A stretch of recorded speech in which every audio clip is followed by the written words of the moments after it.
الباب 17. باب في وجوب الانقياد لحكم الله وما يقول من دعي إلى ذلك وأمر بمعروف أو نهي عن منكر.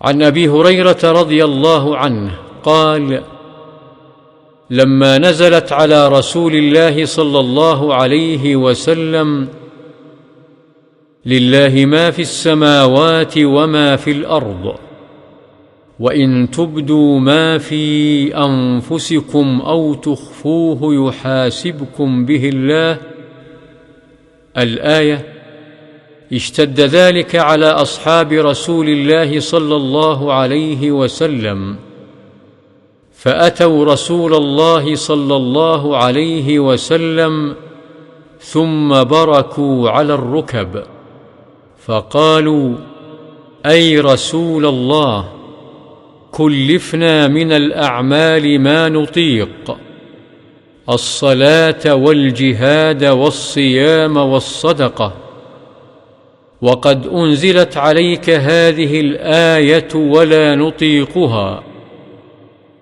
قال رسول الله صلى الله عليه وسلم: أتريدون أن تقولوا كما قال أهل الكتابين من قبلكم: سمعنا وعصينا؟ بل قولوا: سمعنا وأطعنا غفرانك ربنا وإليك المصير.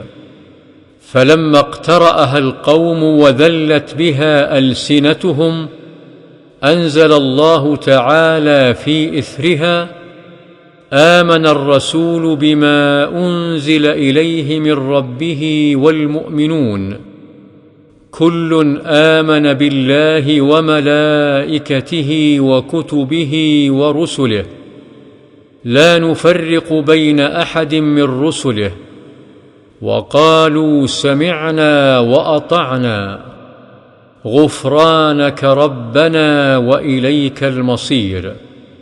فلما فعلوا ذلك نسخها الله تعالى فأنزل الله عز وجل: لا يكلف الله نفسا إلا وسعها، لها ما كسبت وعليها ما اكتسبت، ربنا لا تؤاخذنا إن نسينا أو أخطأنا. قال: نعم.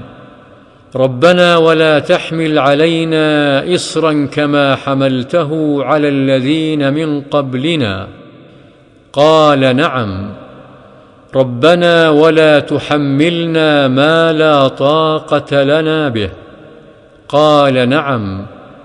واعف عنا واغفر لنا وارحمنا، أنت مولانا فانصرنا على القوم الكافرين.